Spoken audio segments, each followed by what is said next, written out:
So I don't know how many of you guys know much about me, but I'm from Cedar Rapids. I was born and raised in Marion, actually.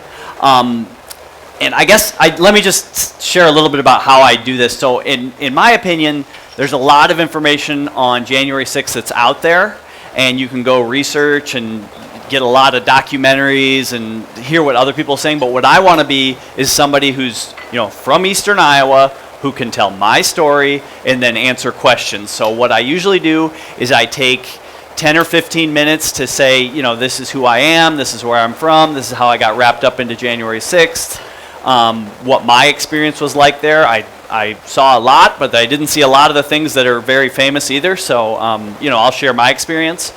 And then just, you can take that and fit it into like the larger narrative and like, I was there, and I feel like I can't piece together what exactly was going on that day. There's layers to it. So I just, want to preface everything by like, that's just what I'm planning to do. And so I'll take 10 or 15 minutes, do my story, and then just any question, anybody who wants to ask anything, if you can get a mic, or I repeat the questions too. So if it's quicker and the mic's on the other side of the room, I can do that. But yeah. I'm from Cedar Rapids, born and raised there. My parents still, actually, no, they just moved up to Center Point. They bought the old golf course up there, and they built a house, so Mom and Dad are moving into retirement. But when I was a kid, actually, Dad used to take me up here, and I was an altar boy at the Basilica. And we served Latin Mass with, does anybody remember Father Petty? Yeah, I love that man, yeah. But anyway, so I mean, my cousins lived up here. Mike and Gloria Kelly and all their kids are my cousins. Mike's gone now, but still connected. Teresa's here, my cousin. We love you, Teresa. But anyway, we grew up. I was a homeschool kid, so I K through 12 homeschooled. I went to Kirkwood Community College, got an associate's degree there. Co-college, the little private school in Cedar Rapids. I'm a graduate of that. We were always a really politically active family, so Mom and Dad would always vote. We would always go to the caucus. I remember when I was really young, we would go to like the Iowa straw poll. I loved going down there when I was little because like I remember meeting like Reggie White and Carl Malone when they were doing some kind of, I can't even remember what they were campaigning for, but Mom and Dad would support like Pat Buchanan or Alan Keyes back in those days. When I got old enough to vote, I went there and I was supporting Ron Paul. I was, got my picture with my arm around him. I couldn't believe these people would like come and just walk around and mingle with regular people in Iowa. So anyway, I grew up and always worked for my dad. He ran internet companies with actually Mike, who lives up here. And they ran a company called CCR in Cedar Rapids, and then we eventually split off and we did another company called 2Pi-Fi, which I still work for. It's about a 20-person wireless internet company. We're like just a specialized kind of business provider and do different projects. But anyway, as I got older, I kind of got out of politics, and I got so like disillusioned with, and pretty cynical, right? Like, I mean, I believe it is a God-given responsibility to be, like, we the people is on the supreme law, the Constitution, and so we're the people that run this country. But I saw the Bush presidency and Obama, and I looked at the net result, and I was just frustrated and thinking that the spending never ends. The wars never end. Like, what really is the difference between these guys? So by the time Trump was running in 2016, I didn't even vote for him. I was like, oh, this is just another fraud, and who really cares? I mean, I was glad that he won, because nobody wanted Hillary. But I was so frustrated and really a little bit self-righteous probably in that, I'm going to be above this and I don't want to get my hands dirty in politics, sort of that type of attitude, which was totally wrong. But that's where I was at. But I watched how he governed and the things he tried to do, and I said, okay, this is something different. And I realized that what I need to stop focusing on is trying to solve all the problems at once in politics and start worrying about the direction we're going. And like, if I can support candidates that are going to take another step or one step towards the principles of like life, liberty, and the pursuit of happiness, and the idea that it's the government's responsibility to protect those rights because they're given to us by God.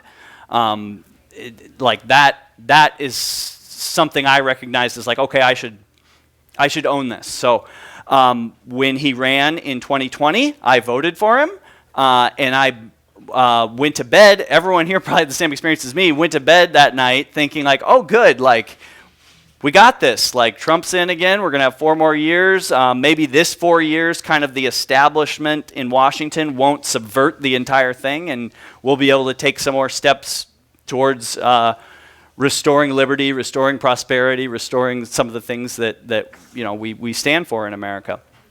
Well, I woke up and I was going to a Bible study up in Central City at my brother-in-law's house, and he's like, well, Leo, they're stealing it from Trump. And I'm like, well, they can't do that. Like, that doesn't happen. He was way ahead in every state and getting further ahead when I went to bed last night. What are you talking about? And sure enough, that's the way it played out over the next few weeks, few months. But I'd never been to a Trump rally, never done anything like January 6th. But what got me there was I was watching like the testimony in Wayne County, Michigan, which is where Detroit is, or Fulton County, Georgia. And like I'd actually watch the hearings and listen to the poll workers tell their stories about what was going on there. And then learning about like, oh, these guys in Georgia just destroyed all their ballots in direct violation of state and federal law. Like, that's not the behavior of innocent people. Like, so all these different things stacked up in Wisconsin and Georgia and Michigan and Pennsylvania and Arizona and Nevada. And so I was really frustrated, and I was like, oh, well, finally we got our candidate, we're going to do this, and all of a sudden the thing that like the whole thing is built on, we the people, is we don't even get to vote for who's taking office anymore. So went out to January 6th. It was freezing cold that morning. How many were at January 6th? Like just a couple? Yeah. So it was really cold, right? And the president, Trump at the time, was speaking at the Ellipse, which is right in front of the White House. And if you've ever been to Washington, you walked around down there, the White House is probably a 45-minute walk if you're walking fast from the Capitol, maybe more like an hour if you're strolling. So President Trump comes out way late, and he starts speaking about all the egregious things that have gone wrong in the election, and I'm listening to it and really pretty bored because I knew it all. I'd been watching it all, but I was glad to be there and with all the patriots, and there were so many people there and so many patriotic folks, and I remember seeing the South Vietnamese flag there for the anti-communists from there and all these different, it was one of the most fun groups of people you've ever seen. So, but anyway, he goes on, and he's way late, and by the time he finishes, I think it was like 1 o'clock in the afternoon.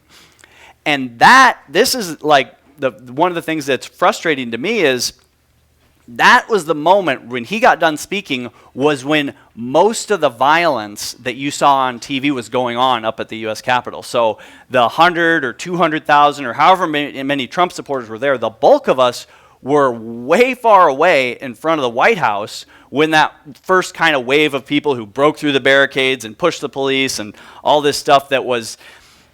even that, I don't know if that was fairly reported. I wasn't there, I couldn't really say, but by far the majority of the Trump people were listening to him talk when that started happening. So then we start walking down Pennsylvania Avenue and Constitution Avenue, and it was really like a happy environment. Like, how many people have been to like a Trump rally?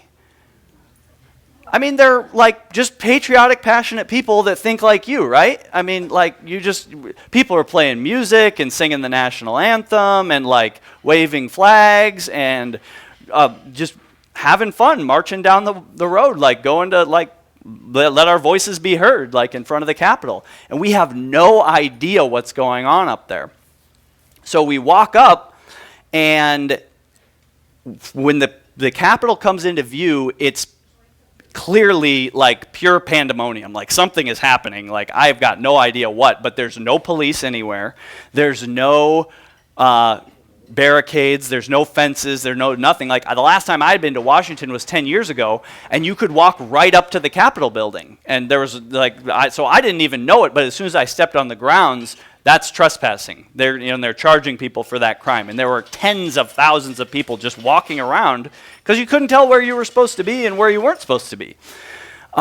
So at that moment, I had traveled out there. We traveled separately, but my parents had met me out there, and we had kind of hung out together. At that moment, they had the sense to kind of realize that they wanted to stay away, but I wanted to see what was going on. Because this is the COVID year, right? And this was the, all the riots were going on around the country, and I was like seeing what was happening in the media and comparing that to like what like sort of eyewitness testimony was, and like it wasn't gelling, and I'm like, okay, finally, I'm here eyewitness for a real big news event. I'm going to go see this firsthand. So I started going up, and I walked up the property and climbed up the stairs, and I started to see some weird things, like a guy holding a door shut and saying, yeah, there's no police, don't worry, there's no police coming out of here. Well, why would he say that? I don't know. Like, I mean, like there was a certain amount of people that were like doing crowd control or something. I don't know, like, but they were some level of organization to these guys that were wearing Trump gear and just blending in, but like you just couldn't, so who knows, right? So I walk up, and I didn't know this at the time. I get up on kind of the level of where all the doorways to get into the Capitol are, and the door that I had gotten, that I ended up going through, was, I found out later, the way it got opened was this guy had a cane, and he like smashed the window, reached inside, and pushed the latches like a fire exit door. You know how those things are. Well, it's the U.S. Capitol, right? It's a very secure facility. It's magnetically locked. Like no one, people are not allowed to just come up and do that. Like there's security measures in place to prevent people from doing that. So, but anyway, this guy was able to do it. Somebody had turned off the magnet from the inside. Why that is, who knows, right? Like, I mean, I have my opinion, like some thoughts on maybe why I know that, but like somebody had helped this guy, or had, by accident or whatever, allowed this to be open. So then he goes inside, and people swarm in, and I'm like, oh, cool, like, all right, let's go into the Capitol. It's the people's house, fantastic.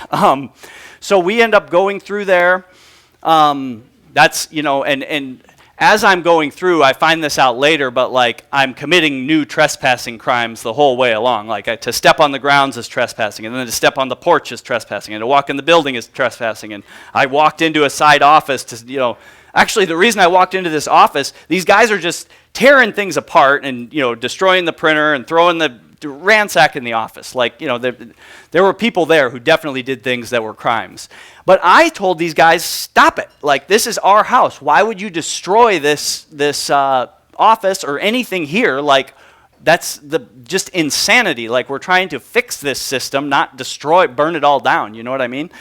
But anyway, that was the one thing that I thought, like, well, this was a good thing. Clearly, they can't charge me with a crime for that. Well, no, that was another kind of trespassing, was to even set foot into that office. And the prosecutors wouldn't drop the charge. They wouldn't do anything. So anyway, that was very infuriating. But anyway, we worked our way. The crowd kind of walked in, and there's a line of police officers and protesters. And the protesters are very passionate, and they're yelling. And the officers are just standing there not doing anything. They're just looking at us.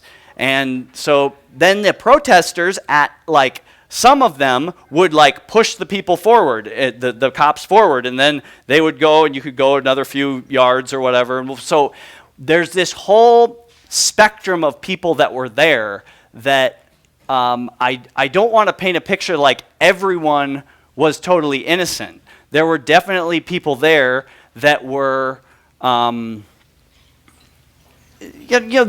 like breaking windows, pushing cops, things like that. But it's just the way the portrayal is, and the demonization of everyone who was there was really, that was an injustice, and the way it was used to demonize Trump and the whole movement is where it really went wrong. So my story, we ended up making it. We went all the way into the Senate chamber. And there, if you had been looking for me at the time, you would have seen me off to the side in some of those shots of Jacob Chansley, who's known as the shaman. You remember that guy with the horns and the... So I I didn't know I was going to be famous at that time, but I was just standing there.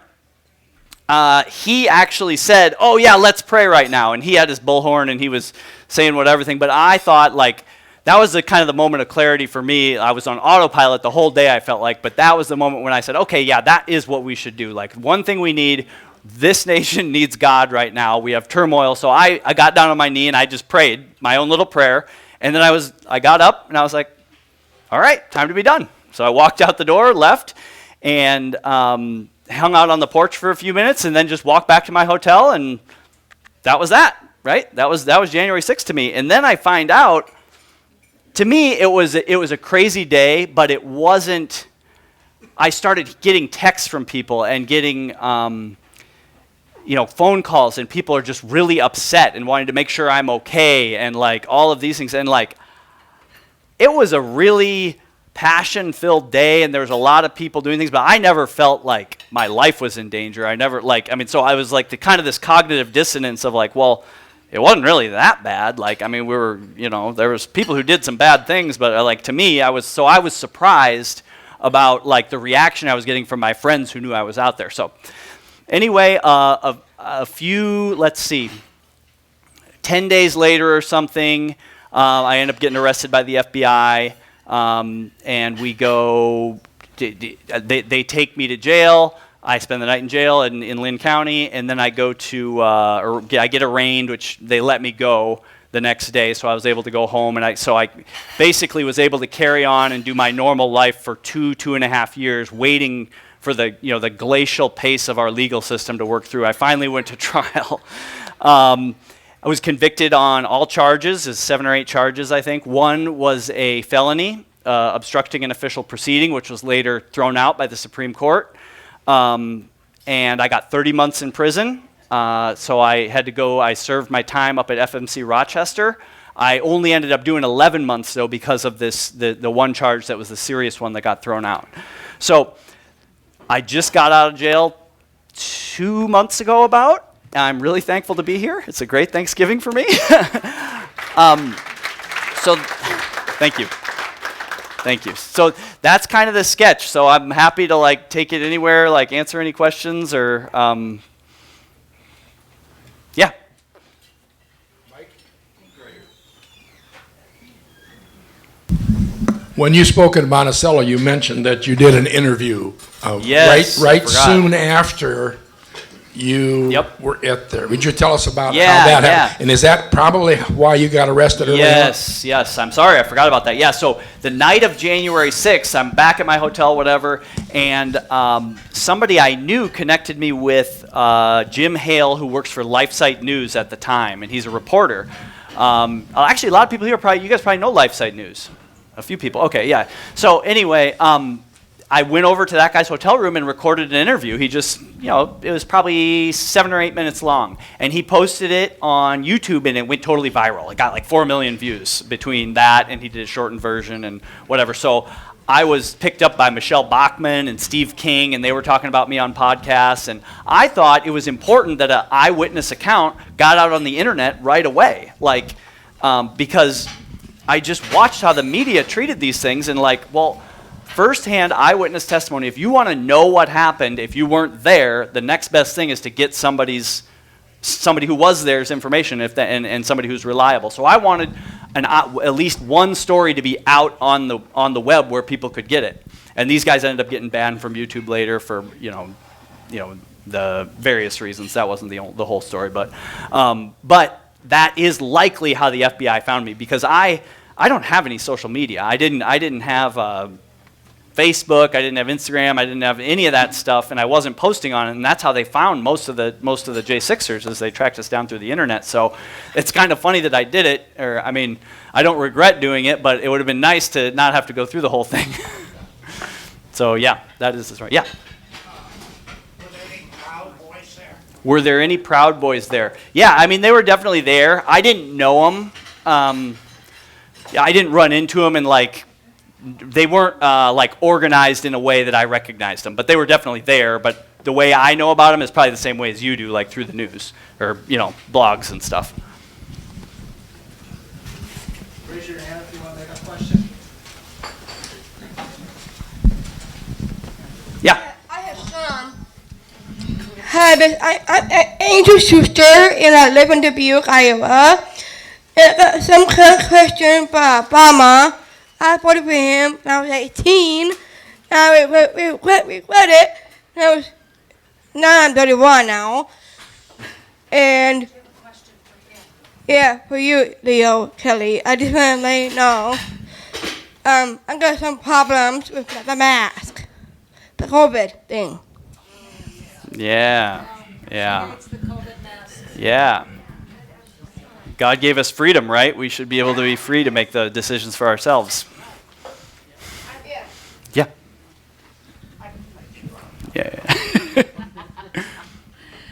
Could you tell, like, who the feds were, based on like the dress and so forth? Yeah, could I tell who the feds were? I mean, I look back now, and probably, I mean, I know people that are in federal law enforcement, and they have a certain look, you know. There's some, I look back at some people I saw and like, how is this person just calmly standing and surveying the area and just, but how would how can you really know? Here's one thing I forgot to say this. So the guy who smashed that window reached in, opened the door that I ended up going through. The weird thing about him is, he was going up, when we were inside, he would go up, I saw him one time, go up to a police officer, pull him aside, has a side conversation with him. I have no idea what he said, but then he just goes back and it was like he was giving him instructions or something. And this is an interesting thing about, like, just to tell you, like, so I went to trial in Washington, D.C., as everyone had to do. They would not give anyone a change of venue. They all the judges circled the wagons and kept everybody there on lockdown because, I mean, in my opinion, they wanted to make a point and make an example. But anyway, I told my lawyer, I'm like, well, hey, we gotta get the prosecutors to identify this guy and, like, get him in here to testify or whatever. And they were just like, well, Leo, that would imply that the government was in on this. And I was like, yeah. But one of the thing that's so frustrating is, like, the government is God in Washington. Like that's, like, you do not question the government. And the framework that, like, so maybe I should have pushed her on that and forced the issue, but what had informed my mindset at the time is when I was interviewing lawyers to talk to, like, who I was going to get to represent me, for one thing, a bunch of them wouldn't even touch it because they were so offended that this whole thing happened, and they were, they didn't even want to deal with me. They didn't even really want to talk to me. But I got to some that would talk to me, and I asked them. I talked to probably 10 or 20 lawyers throughout the course of this whole thing, from small, like, individual practitioners up to guys from, like, really big criminal defense firms. I asked every one of them, like, I'm raised on the Constitution and the Declaration of Independence, right? So I'm thinking, like, hey, listen, like, we have a right to get redress from our government, peaceable assembly, free exercise of religion, equal justice under the law, a whole lot of things, right? So I'm thinking, like, every one of them I would ask about constitutional defenses, and they would say, Leo, I'd be happy to make that defense for you if you want me to, but you will lose because the Constitution does not apply in Washington, D.C. And that's just every criminal defense lawyer in the Washington, D.C. Bar Association knows that. And I don't think they would say it if they would admit to it if you asked them right out like that. But that was in practice, my experience is, like, the supreme law of the United States is not enforced in Washington. I have a question. Two questions. One, how did you finally decide on an attorney? Mm-hmm. And would you mind sharing what it cost you? Yeah. How did I decide? I mean, finally, it was basically the first attorney I talked to that was, like, willing and receptive. Like, I felt like she wasn't going to be condemning me already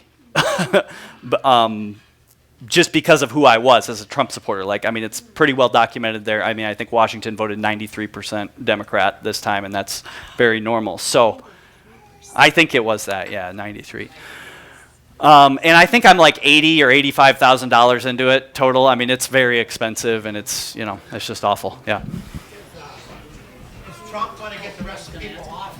Is Trump going to get the rest of the people off? So will he do pardons? Will he do commutations of sentence? I expect there will be a lot of people who get pardoned. I bet there will be, so I haven't heard anything specifically, to be clear, but I expect there will be a lot who get pardoned.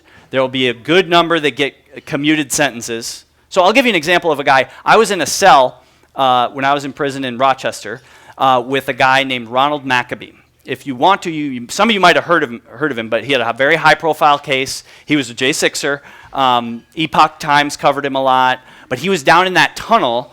If you know anything about January 6th, there was this tunnel where these people were. I don't know if it's under the Capitol or what, but it got really violent down there. And one of the protesters actually ended up dying. And because I don't know exactly how she died, but he had given her CPR and he tried to, but it was not Ashley Babbitt.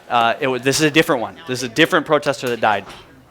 But anyway, in the course of what he was doing, another thing, like the cops pepper sprayed the people in front and shot tear gas in behind. So then it created mass chaos where people are just trampling into each other. It was just, whether incompetent or just evil, I mean, it was just a really, really bad deal. So anyway, this guy told me his story. He had pushed a cop, so he pushed one time and he got an assault charge for that, and there was another assault charge for him assaulting another police officer. He pled guilty to this one and said, I should have never done that, and that was my bad, and it was just bad. But this other guy, he was actually protecting in the trampling, helped him up, so the act of touching him and helping him back up was what got him the assault charge. And the cop testified at trial that he did not assault him. They wouldn't drop the charge. The jury still convicted him of it. Like, it's just insanity. Like, there's just, like, these people are just lawless. There is no law. Like, they picked the result and they work backwards towards that. So, yes. How did your parents respond? Did they help you, support you when they could, or? Yeah, mom and dad very supportive. I mean, they would, they're on the group that's trying to clean up the disaster we have in Lynn County politics right now. So they're on the I don't know if they're on the Lynn County Central Committee for the Republican Party or they just go to the meetings, but they're, we have a mess on our hands where basically our Central Committee in Lynn County works against conservative candidates, or they have for the past several years, but we're getting it, like, cleaned up. These people want to talk about Robert's Rules of Order and the country's burning down. Like, I mean, it's just like, so yeah, they've been very supportive, and like it's been great for me. I'm very blessed. Like, I can come out and I've got my family. I work for my dad, so I have my job back. So that's really nice. How good was the video recording? How did they know that you did this and did not do that? The video surveillance. The surveillance. How good is the surveillance? I mean, I thought it was good enough so I didn't really argue with my defense. Wasn't really I wasn't there or I wasn't whatever. I basically just said, oh yeah, that was me. There's the guy in the black North Face with a camo stocking cap, and I didn't really argue the point. You could tell it was me, but it wasn't perfect. If I would have argued it, maybe if I would have went down the road of just fight everything, maybe I could have got off that way. I don't know. So, to piggyback on that, you were arrested fairly quickly. So, did that come from LifeSite or did it come from facial ID recognition, do you think? I think surely it came from LifeSite News. I would think. Because it got that video got so much traction right away. So, yeah. So the big talk was against Trump was that he led this whole thing. Yep.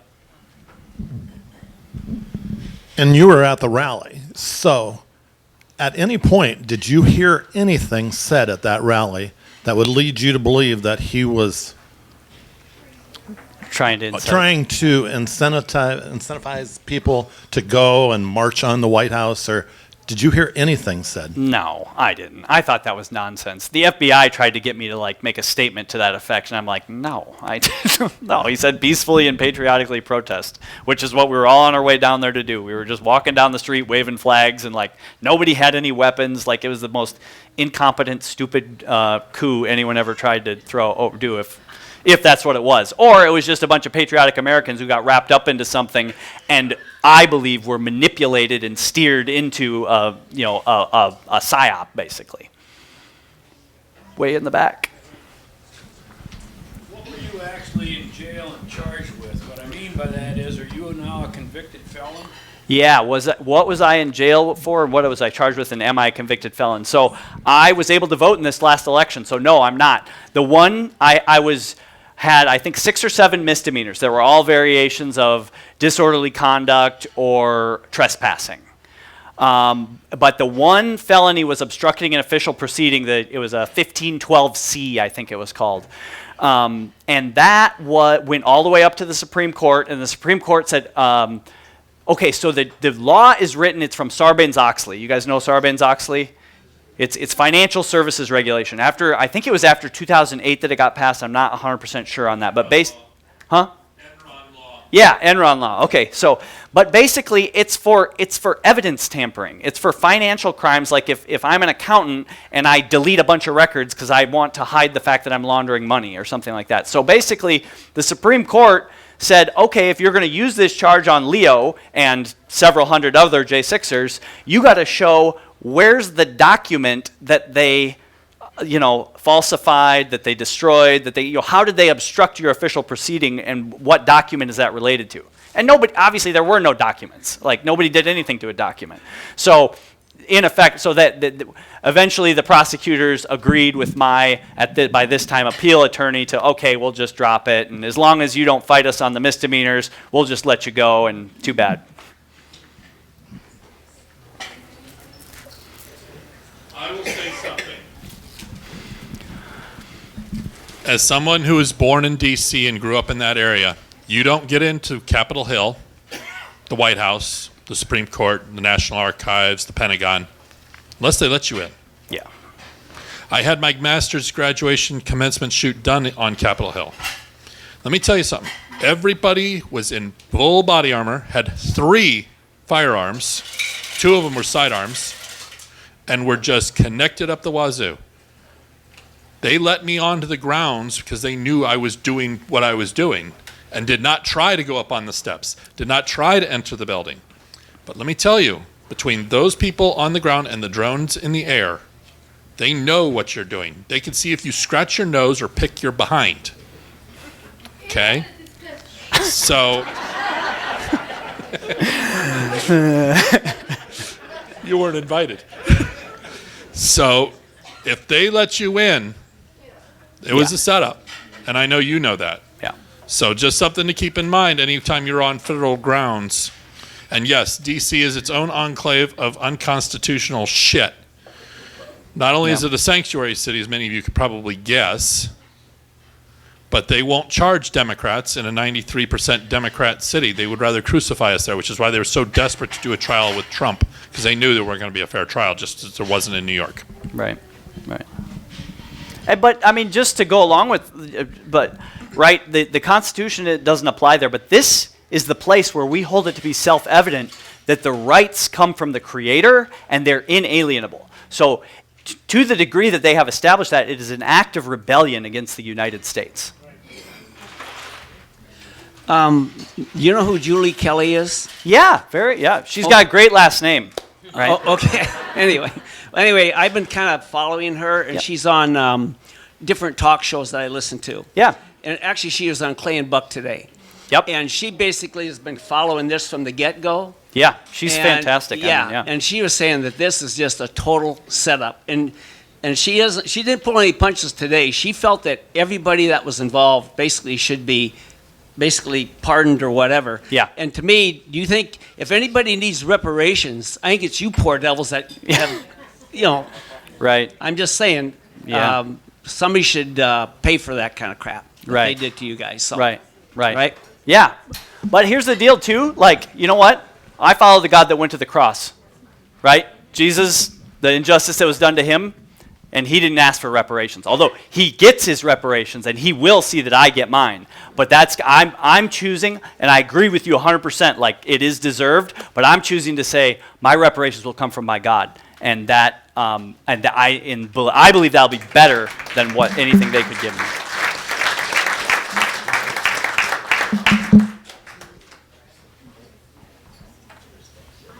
Anybody else? Yeah, I'll repeat it if you want to just. Okay. I guess how were you overall treated as a prisoner? Yeah. How was I treated as a prisoner in D.C.? So I didn't ever go to D.C. jail.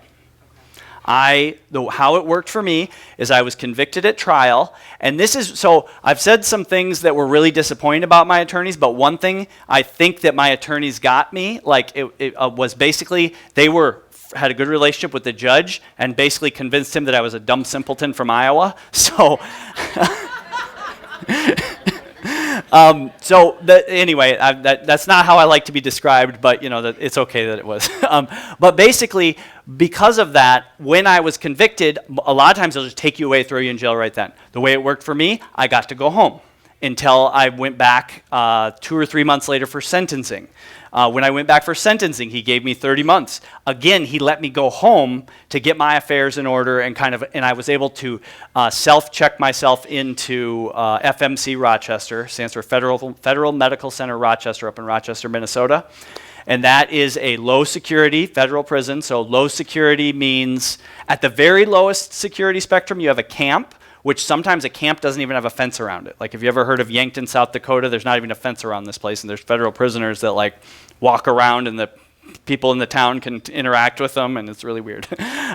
But where I was low, so there was a fence, but it's not violent people. It was actually a hospital for prisoners, so there's a lot of really old guys there getting like cancer treatment and stuff like that. I was part of the work cadre, so I was able to have a job while I was there. I worked as a plumber, like not my background, but I got to learn some interesting things.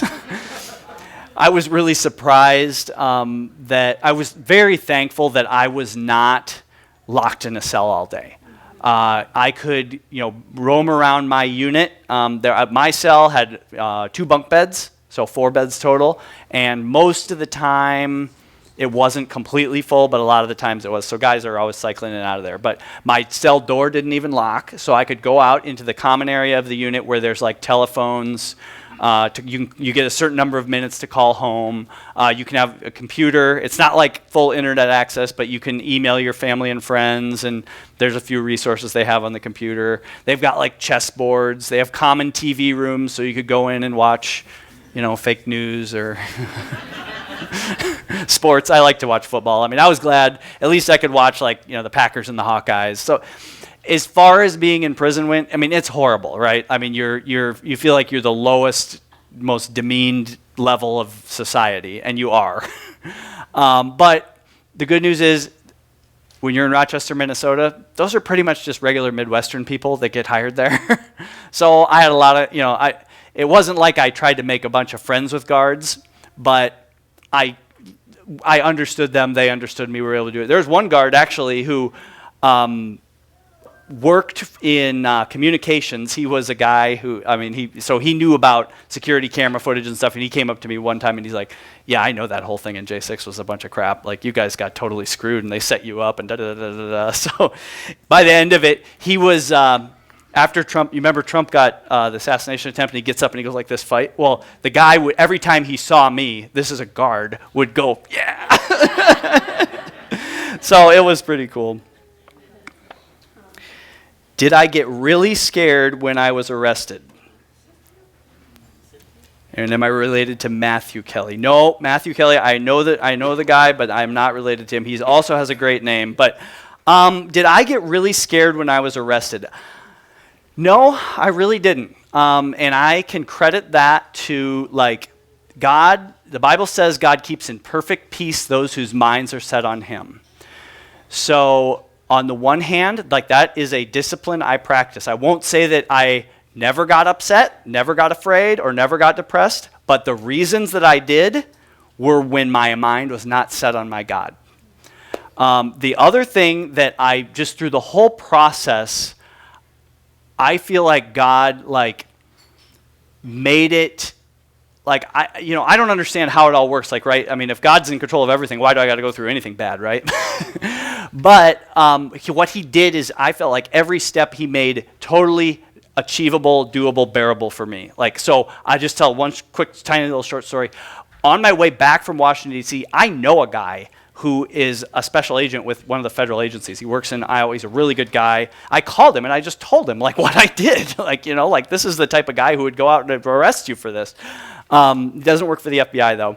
And I just don't want to like, you know, I'd hate to get him in trouble if I say who he is. But I just, and so he ended up just telling me like, but he could see when it came across the system, like he called me one day, he's like, yeah, Leo, you're getting arrested. Too bad. Like, I'm sorry, they're going to like, and the frustrating thing was he had coordinated with the FBI agent and said, yeah, I know Leo, he's a good guy. I'll tell you what, cases like this, you usually just meet him down at the courthouse and they will just let you turn yourself in. Well, the FBI is, as you guys probably know this, in the business of theater. So they told him they were going to do this and totally double-crossed my friend, lied to him, came to my office, surrounded it with 3 guys, and they didn't come in guns drawn, but they made a spectacle of it. They arrested me on a federal holiday, Martin Luther King Day, with, in my estimation, the intent of making me spend the night in jail because it's a federal holiday and the judge wasn't there until the next day. So anyway, those are just some of the background on that. So go ahead. Were you able to attend Mass in prison? So they at FMC Rochester, they've got all sorts of different, I mean, this is not the case normally in federal prisons, but they got volunteers that come in. So there's Catholic priests would come in, do things. They'd have sisters come in. There's different. I mean, there's Seventh-day Adventists. There's the Jehovah's Witnesses. There was every Sunday and many other days. They had a lot of things going on. So yeah, and I was really thankful for that. I mean, that's way in the back. Oh. I hate to bring up what you told us in Monticello, but I think you had a very interesting story about one of your prison mates that you witnessed to. Yeah, what was that? So much happened. Well, I think he was not a believer, and you not a believer. I believe you convinced him there, or at least he came around. He was. Man, I'm not even remembering who this was, but like what I took very seriously was to be a light while I was there, and I had a lot of conversations with a lot of different guys, and maybe it was Brad Quigley and. Oh yeah, okay. So this guy's actually from Muscatine. Does that sound familiar? Oh, okay. So there's one guy from Muscatine who let's see. When I first got there, he's a really like good guy, but he's one of those outspoken guys, and everybody has these people in their friend groups, and they're both on the right wing side and the left wing side. But he's a left wing guy, and he's like, well, Leo, you know, they should have just shot all you guys when you went in there. I was like, what? But keep in mind, he's been in prison, so literally the only thing he's had access to is cable news. So that's his picture of what happened, and there's no other viewpoint that can penetrate that. So, anyway, throughout my time there, he said it kind of cut tongue in cheek and kind of seriously, also kind of just to see how I'd react or whatever. But he was a good guy, and I was friends with him. And he, throughout the time, he'd sit me down, and he's like, you know, Leo, the good thing about Trump is, you know, he's bad, but the good thing about him is he's exposing the corruption in the system. And that's a good thing. And okay, fast forward another few months, and one of the last times I sat down with him to eat, he was telling me how you need to vote based on policies and results and not on your personal like feelings about somebody, and that's why he's a Trump supporter.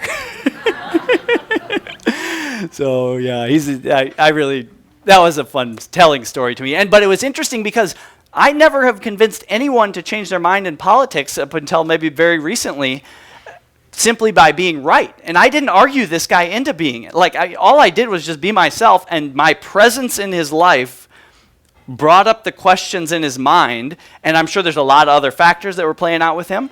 But like just the fact, like just the weight of God working in me shines a light of truth, and that in that way and in many other ways, right? And so I was glad that, you know, to have that interaction. So are you going to run for office?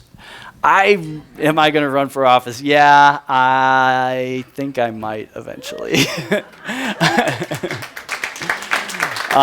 So we had a question in the back. She's been trying to ask a question for like 10 minutes, so. I was just wondering if you could tell us about the day you got released. The day I got released. So I had this Supreme Court decision come down, so I knew that my felony charge was gone. So my sentence went down from 30 months to 12 months, and I had been in for 11 months. And there's this thing called the First Step Act. If any of you know Steve Bannon, that he was fighting with the Bureau of Prisons with the same issue as they tried to do to me. So I've been in there for 11 months. I'm asking my attorney, like, well, when am I getting out of here? What's the deal? Like, I should be gone by now. He doesn't know, they don't know, whatever. All of a sudden, they call over the loudspeaker in the prison. I'm out on the yard trying to lift weights, and they're like, Leo Kelly, report to the unit secretary's office. And that's the place where you go when you make a plan to get released. And I'm like, oh, man, yeah.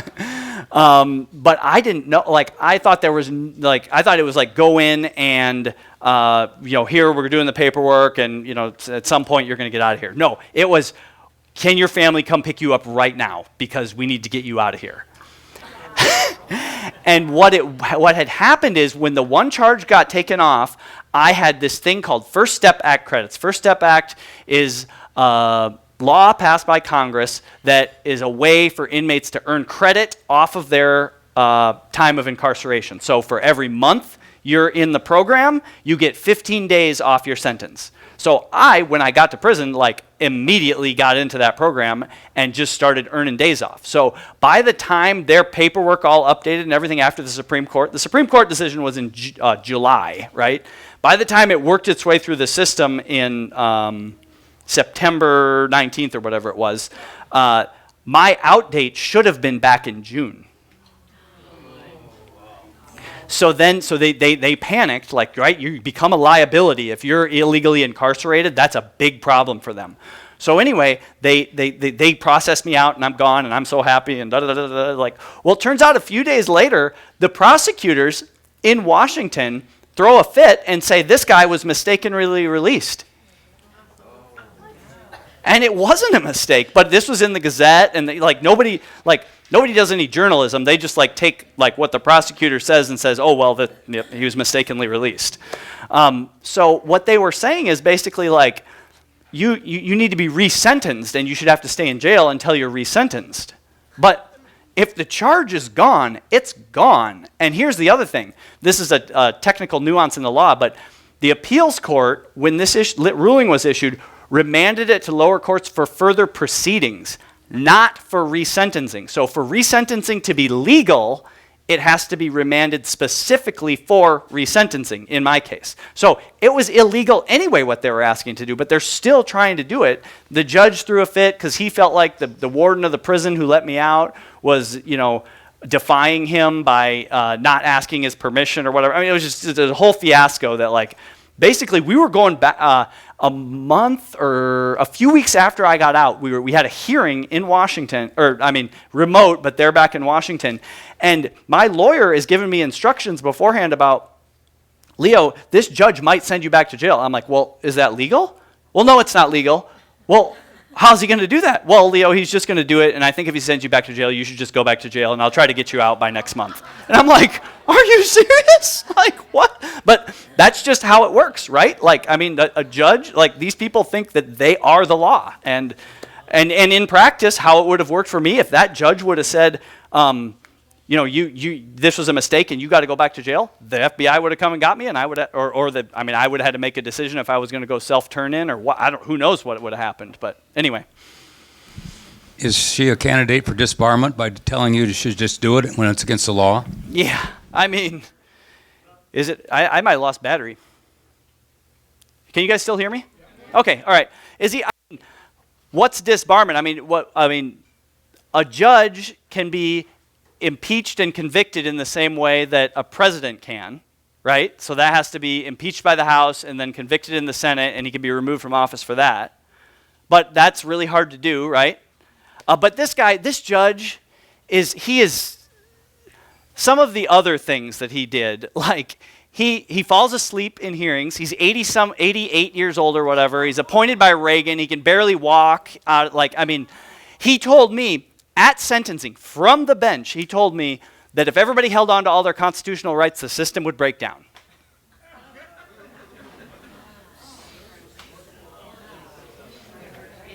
I mean, like, there's a note. He talked to me about this threatening note that this Jacob Chansley, the guy who everybody calls the shaman, wrote on the Senate desk. He's like, that threatening note that he wrote, your case is just like him, and he wrote that threatening note to us. The note said justice is coming. Like, a judge, if anybody, should not be threatened by justice. Thank you. So, anyway. We could go on and on about, like, I mean, these, and this is just one judge. These guys, I mean, it doesn't matter which judge it is. Like, Trump-appointed judges have intentionally withheld exculpatory evidence and didn't allow it to be admitted to trial for J6ers. I mean, these guys are just, it's a disaster. Other questions? There was, okay. I'm curious about the jurors. The jurors, yeah. So I had a trial by juries, which means you have to select 14 jurors, which have 12 that are selected and then 2 alternates. And so you have this whole process of selecting a jury that you ask all these questions and everything to allegedly make sure that the Constitution says it's a jury of your peers. What they were seeking is an unbiased jury, whatever that means. And the way the judge helped to assure that these people were unbiased, he would ask them where they got their media coverage on January 6th. So he made sure, he would ask them oh, do you get it from the Washington Post? And this was supposed to be the thing that qualified them as objective, upstanding citizens who were well informed. And the Washington Post is as far left-wing as it gets, right? These people have published so much false information about Trump and about that, but so the jury pool was already a Washington, D.C. jury pool, but then the selection process was distilling them down into the people that he made sure that they were okay with what the judge's media choices were. So, I mean, it was just, I mean, I felt like I never had a chance. How long was the trial? Trial was, I think, a little over a week. It was Monday through Friday, and then either the Tuesday or the Wednesday of the following week, they came back with a verdict. Did they try everybody separately, or did a group of you? For me, did everybody get tried separately? It was only me, because I was there alone. There was no way to I never even talked to really anybody else there, so I was just by myself. But a lot of other people had 2 of them or 4 of them, or maybe even more than that they did do that too. Yeah. I was just wondering, what did that judge say just a month or 2 ago? What did he say? Well, so he thought that he agreed, I believe, that I was released by mistake, because as far as I can tell, what the judge does is there's just too much law for everyone to know all of it. Even somebody whose career it is, it's not enough for one human to just catalog, be a catalog of all of it. So what he does, the convenient thing for a judge, is to make the attorneys do the work. So the prosecutors, in his mind, had done the work and talked to the Bureau of Prisons and said, confirmed that it was a mistake. So the judge, in his, the reason why I think he did what he did was because the BOP had officially put their stamp of approval on releasing me. So if he would have sent me back without getting the Bureau's explanation, he could have got himself in trouble, or I could have, I don't know what type of trouble that could have got him into. So he threatened to hold the warden of my prison in contempt of court for what he did, which was totally legal. But he demanded that that the warden submit a report of this is why I did what I did. So that's where the case stands today, actually. And they've just the election happened in between then, and they just kind of fallen silent. So who knows? Of the people that went to trial, how many of them got found guilty? You have a percentage or some sort? Well, 100% have been found guilty, but not 100% of the charges have been guilty. So there's been a few split verdicts, I believe. But my understanding is every single person that's gone to trial has been found guilty. And how many is that? Do you know? I think it's like right around 1,000, I think. In the upper hundreds, I think. Like Julie Kelly, the reporter, like she's the authority on this. I mean, as far as journalists go, like if you want to look up, Julie Kelly has Twitter and, you know, I don't know if it's Substack or one of those blogs that you can.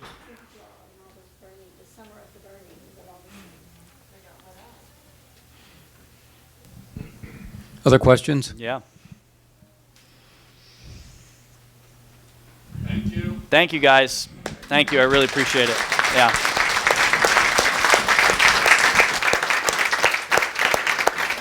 Thank you. Thank you. Yeah. I think that's the most important question of all. Yes. Because everything is about money. Mm-hmm. Do you have all of your bills paid? Yeah. You do. Yeah, I've got, so do I have all my bills paid and everything? I've been very blessed. Like my folks have helped me. Like our business is very successful. I am blessed in that way, and I consider this like, don't feel at all obligated because this is part of my calling. I'm sharing this and hey guys, we're winning this fight, right? Like look at the election, and the bigger thing is like the hypnotism of the media has been broken, right? I mean that's huge. So anyway, thank you so much, and yeah, I don't want to hold it right here, so appreciate it.